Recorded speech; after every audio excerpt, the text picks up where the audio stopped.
Hello and welcome to Achiever Site. Today we are continuing with chapter number 5 of class 11 psychology. The name of the chapter is sensory, attentional and perceptual processes और जो topic आज के इस video में हम cover करेंगे the topic is perception of space, depth and distance. सबसे पहले अगर हम स्पेस को समझें तो स्पेस को हम जब डिफाइन करेंगे तो डिफाइन में इस तरह से करेंगे कि जो भी विजुअल स्पेस होता है, जो विजुअल फील्ड होती है, वहाँ पे जो भी चीज़ें एग्जिस्ट करती हैं वो पूरा एरिया, वो पूरी लोकेशन जो है वो स्पेस कहलाती है. और ये जो स्पेस है जिसमें हम रहते हैं ये 3 डायमेंशंस में डिवाइडेड होता है. हम किसी भी ऑब्जेक्ट के केवल साइज, शेप और डायरेक्शन को ही नहीं देखते, बल्कि ऑब्जेक्ट्स के बीच के डिस्टेंसेस को भी देखते हैं, उसको भी मेजर करते हैं. जब भी कोई इमेज हमारी रेटिना पर पड़ती है तो वो हमें 2 डायमेंशनल में नजर आती है. 2 डायमेंशनल होती है लेकिन फिर भी चीजें हमें 3 डायमेंशनल में दिखाई देती हैं. ऐसा क्यों होता है? यहाँ पर जिस कंसेप्ट की वजह से ऐसा होता है वो कहलाता है depth perception and distance perception. तो इस तरह से हमारे सामने 3 परसेप्शन निकल कर आते हैं जिसको हम बोलते हैं space perception, depth perception and distance perception. यही वजह होती है कि जब हमें किसी पर्सन को आवाज देनी होती है तो हमें पता होता है कि जब वो हमसे कितनी दूरी पर है, हमें डिस्टेंस को हम मेजर कर पाते हैं. हमें पता होता है कि कोई पर्सन हमारे बहुत नजदीक खड़ा है तो हम बहुत तेज नहीं चिल्लाते, बहुत जोर से शाउट नहीं करते, हम नॉर्मल बात करते हैं. या कोई पर्सन हमसे बहुत दूर होता है और हमें उसको आवाज देकर बुलाना होता है तो हमें पता होता है कि हमें अपने वॉल्यूम को एक नॉर्मल वॉइस से लाउडर वॉल्यूम में ले जाना होगा. तो यहाँ पर distance perception, depth perception work करते हैं और ये हमें जो परसेप्शन के कंसेप्ट है उसमें हमारे लिए बहुत ज़्यादा मैटर करते हैं, बहुत ज़्यादा इंपॉर्टेंट होते हैं. ये चीज़ हम पहले से जानते हैं कि जब भी हम परसेप्शन को फॉर्म करते हैं तो सबसे ज़्यादा जो हमारा सेंस ऑर्गन वर्क करता है वो हमारी आइज़ होती हैं. हमने सेंस ऑर्गन्स के बारे में इस चैप्टर में डिटेल में पढ़ा है और हमने 2 एक्स्ट्रा सेंस ऑर्गन्स के बारे में भी यहाँ पे पढ़ा था.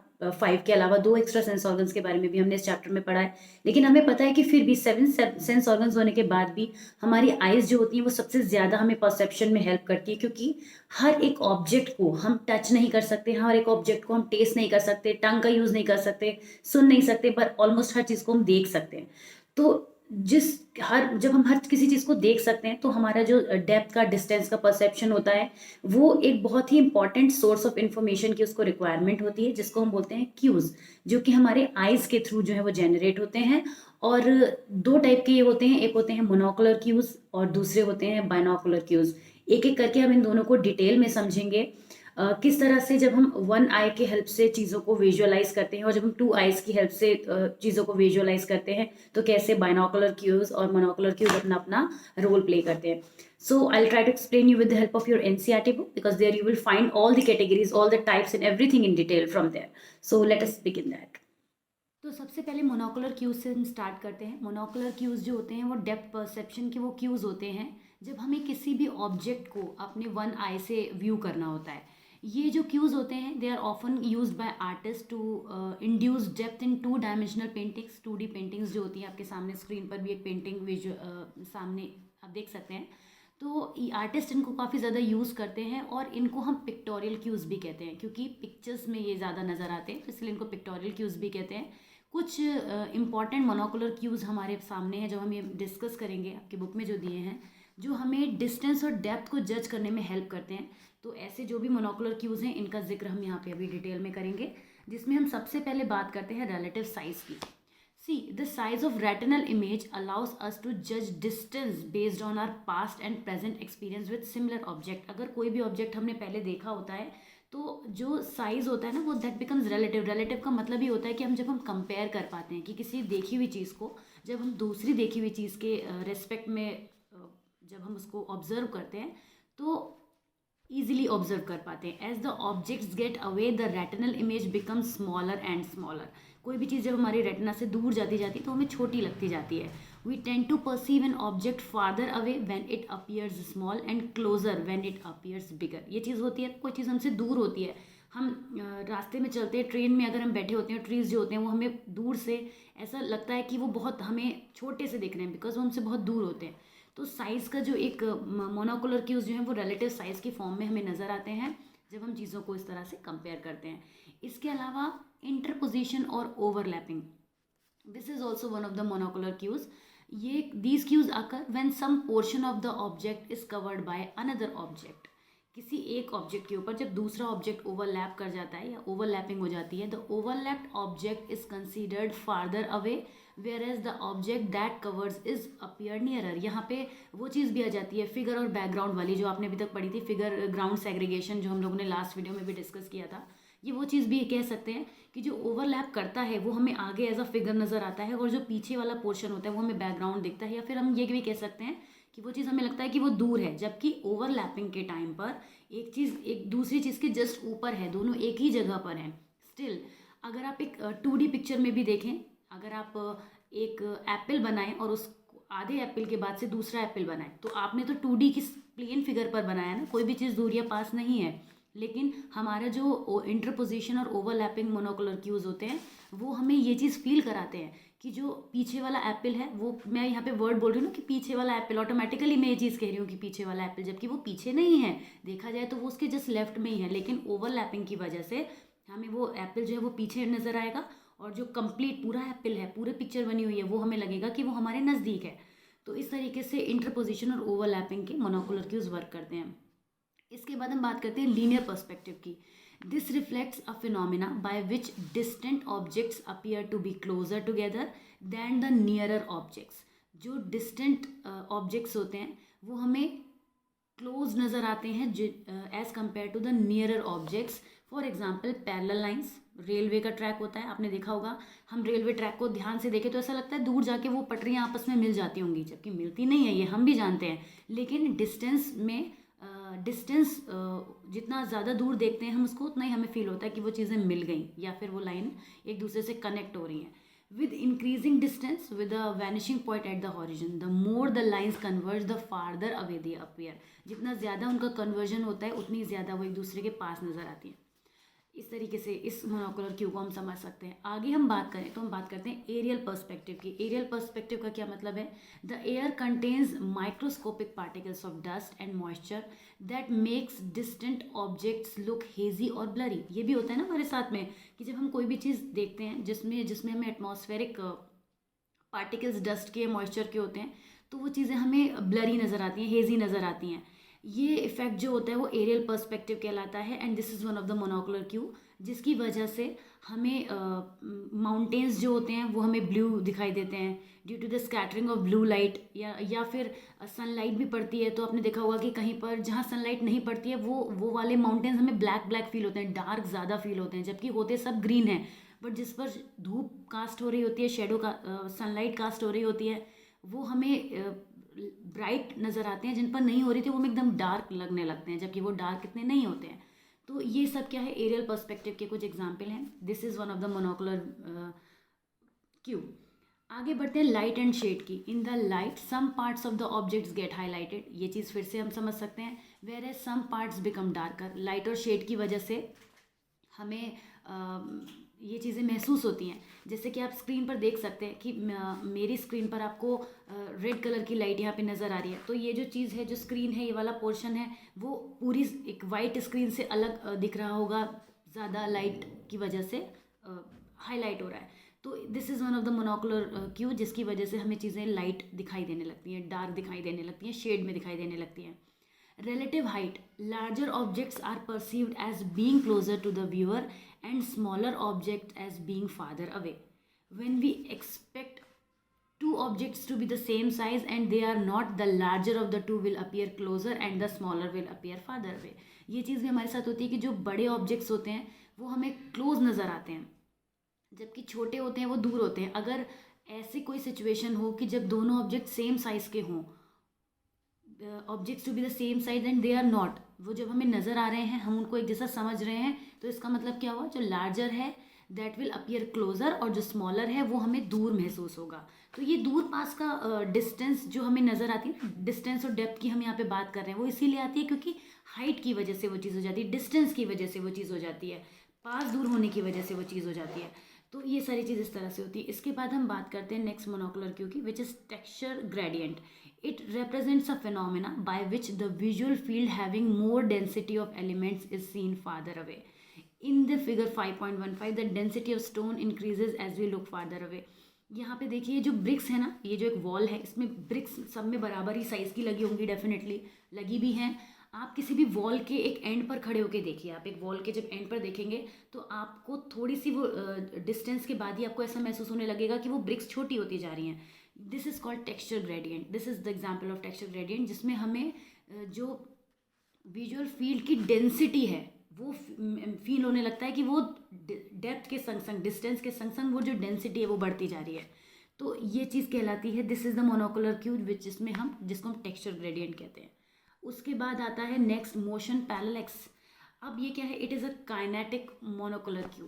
काइनेटिक मोनोकुलर क्यू में क्या है, और ये एक पिक्टोरियल क्यू कंसीडर नहीं होता है. क्यों? क्योंकि ये तब होता है जब objects at different distances move in a different relative speed. The distant object appears to move slowly than the objects that are close. ठीक है ना. तो ये चीज़ होती है जब हमें इस तरीके से महसूस होने लगता है कि जो डिस्टेंस ऑब्जेक्ट हैं वो स्लोली अपीयर होते हैं, दूर के जो ऑब्जेक्ट्स हैं वो हमें स्लोली अपीयर होते हैं, then the objects that are close. पास के जो हैं, अगर हम एक ट्रेन में ट्रैवल कर रहे हैं और हम रोड पर बस को चलता हुआ देखते हैं तो हमें ऐसा लगता है कि बस जो है वो कितना स्लो जा रही है, लेकिन बस की भी अपनी स्पीड होती है. हम ट्रेन के रेस्पेक्ट में उसको नहीं कवर कर रहे हैं, लेकिन हमारे या हम ट्रेन टू ट्रेन भी कंसिडर कर सकते हैं. हम ट्रेन से जा रहे हैं और हमने दूर जगह पर हमने एक दूसरी ट्रेन जा रही है तो वो हमें लगता है कि काफ़ी स्लो है, जबकि कोई ट्रेन जो हमारे बिल्कुल पास से निकलती है वो बहुत तेज़ हमारी शोर भी करती है और हमें ऐसा फील होता है इतनी तेज़ तेज़ वो दौड़ गई. तो क्यों होता है, ये रेट का जो इशू होता है, यहाँ पे स्पीड का जो इशू होता है, इस वजह से हमें ऐसा लगता है. The rate of an objects movement provides a cue to its distance. For example, when we travel in a bus, closer objects move against the direction of the bus, whereas the farther objects move with the direction of the bus. साथ में जब चलते हैं तो हमें different feel होता है, और जब अगेंस्ट चलते हैं, क्रॉस कर जाती हैं ट्रेनें, तो भी जो है वो डिस्टेंस हमें डिफरेंट तरीके से फील होता है. तो ये कुछ मोनोकुलर क्यूज थे जो हमने डिस्टेंस और डेप्थ के परसेप्शन में समझने की कोशिश करी, स्पेस के परसेप्शन में समझने की कोशिश करी. आगे हम बात करते हैं बाइनोकुलर क्यूज की.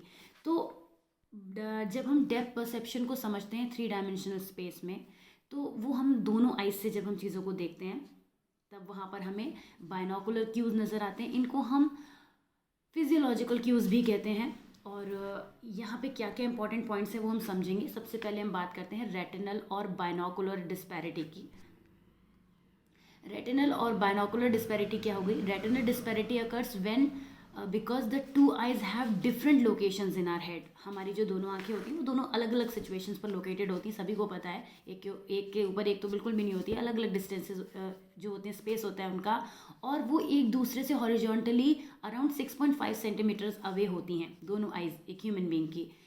इस डिस्टेंस की वजह से ही जो हमारे रेटिना पे दोनों आइज पे हमारी जो इमेजेस बनती है वो सेम ऑब्जेक्ट की स्लाइटली डिफरेंट होती है. स्लाइटली डिफरेंट, स्लाइटली मतलब बहुत ज़्यादा कम. अगर हमारे किसी भी एंगल पे कोई ऑब्जेक्ट रखा हुआ है तो वो हमारी दोनों आइज़ पर डिफरेंट डिस्टेंस पर कास्ट हो रहा है. तो इसी वजह से क्योंकि दोनों आइज़ की डिस्टेंस उससे डिफरेंट है, इसी वजह से जो हमारे रेटिना पर इमेज बनती है वो भी डिफरेंट बनती है.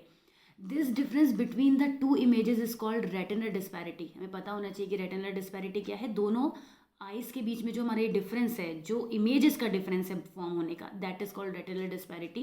The brain interprets a large retinal disparity to mean a close object and a small retinal disparity to mean a distant object. जो हमारा ब्रेन है वो लार्ज रेटिनल डिस्पैरिटी को इंटरप्रेट करता है जब क्लोज ऑब्जेक्ट की बात होती है, और स्मॉलर करता है जब कोई ऑब्जेक्ट डिस्टेंस पे होता है, ज़्यादा डिस्टेंस पे होता है. As the disparity is less for distant objects and more for the nearer objects. तो इस तरीके से जो डिस्टेंस का जो इशू होता है वो बाइनोकुलर क्यूज़ के केस में इस तरह से देखा जा सकता है कि डिफरेंट डिस्टेंस पर जो है वो पिक्चर्स या इमेजेस उसकी कास्ट होती हैं, और जो हमारा ब्रेन है वो भी उसको रीड या कह सकते हैं उसकी प्रोसेसिंग जो है वो उसी तरीके से करता है. तो this is one of the binocular cue. आगे बात करते हैं convergence. When we see a nearby object our eyes converge inward in order to bring the image on the fovea of each eye. A group of muscles and messages to the brain regarding the degree to which eyes are turning inward, and these messages are interpreted as cues. Convergence क्या होता है? Convergence होना यहाँ पे one of the binocular Q है कि हमारे जो मसल्स होती हैं वो हमारे ब्रेन को मैसेजेस सेंड करती हैं कि किस डिग्री पर हमारी आइज़ जो है वो अंदर की तरफ को इनवर्ड जो है वो टर्न कर रही हैं, and these messages are interpreted as cues to the perception of depth. Depth का परसेप्शन रीड करते हैं जब यहाँ पे किस एंगल पर चीज़ें जो है वो डेविएट हो रही हैं। The degree of convergence decreases at the object moves further away from the observer. जितना भी ज़्यादा जो हमारा ऑब्जेक्ट है वो अगर हमारी आइज से दूर जा रहा है तो जो डिग्री है वो चेंज होगी, किसकी, कन्वर्जेंस की जो डिग्री है वो चेंज होगी। You can experience convergence by holding a finger in front of your nose and slowly bringing it closer. आप अपनी नोज के ठीक सामने अपनी फिंगर को रखें और उसको पास लाते जाते हैं तो आपको महसूस होता है कि आपकी जो दोनों आइज हैं वो एक दूसरे की तरफ आती चली जाती हैं। तो this is called the degree of convergence की जो आइज हैं वो रेटिनल इमेज को डिफरेंट तरीके से वहाँ पे कास्ट करती हैं। The more your eyes turn inward और converge the nearer the object appears in space. अब किसी भी चीज़ को बहुत पास ला के देखिए, किसी भी पेन को या किसी भी चीज़ को अपनी आंखों के बिल्कुल पास ला के देखिए तो आपको ऐसा महसूस होता है आपकी आइज तो इनवर्ड कर ही रही होती हैं, टर्न कन्वर्ज हो ही रही होती हैं, उसके अलावा आपको ये भी महसूस होता है कि ऑब्जेक्ट कितना छोटा होता चला जा रहा है तो और कितना पास में हमारे आता चला जा रहा है। तो this is convergence is one of the binocular cues जिसमें हमारी दोनों आइज का वर्क होता है। अकोमोडेशन की अगर हम बात करें, that refers to a process by which we focus the image on the retina. ये एक ऐसा प्रोसेस है जिसमें हम जो फोकस करते हैं इमेज को रेटिना के ऊपर वो सिलेरी मसल की हेल्प से करते हैं। These muscles change the thickness of the lens of the eye. हमारी जो ये मसल्स होती हैं हमारे आइज़ की लेंस की जो थिकनेस है उसको चेंज कर देती हैं। If the objects gets away, अगर जो ऑब्जेक्ट है वो 2 मीटर से ज़्यादा दूर जाता है, the muscle is relaxed, muscle जो है वो हमारी रिलैक्स हो जाती हैं। लेकिन जब हमारा ऑब्जेक्ट है वो जितना पास आता जाता है हमारी मसल्स कॉन्ट्रैक्ट होती हैं और जो लेंस की थिकनेस है वो भी इंक्रीज होती चली जाती है।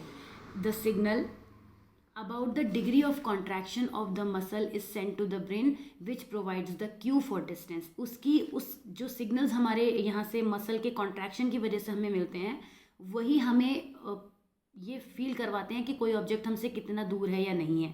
तो यहाँ पर हमने ये देखा कि अकोमोडेशन हो गया, मतलब उसके अकोमोडेट करने का या उसको प्लेस करने का, जो किसी भी ऑब्जेक्ट के प्लेस होने का जिसके बाद हम उसकी डिस्टेंस को मेजर कर सके। तो अकोमोडेशन क्या है, जब हमारी जो आई की मसल्स होती हैं वो हमारे ब्रेन को सिग्नल सेंड करती हैं कि ऑब्जेक्ट कितना दूर या पास है और उसके हिसाब से हमारे जो लेंस की थिकनेस है वो इंक्रीज़ होती है और जो सिग्नल हमारे ब्रेन के पास पहुंचते हैं वही हमें डिस्टेंस के लिए क्यूज़ प्रोवाइड कराते हैं। तो इस तरह से हमने बाइनोकुलर और मोनोकुलर दोनों क्यूज़ को यहाँ पे समझा। नेक्स्ट क्लास में हम नेक्स्ट टॉपिक कवर करेंगे और आज के लिए इतना ही। If you like this video, if you find it useful, then do like to the video and also subscribe to the channel if you have not done it yet. See you soon in the next video. Till then take care, bye bye.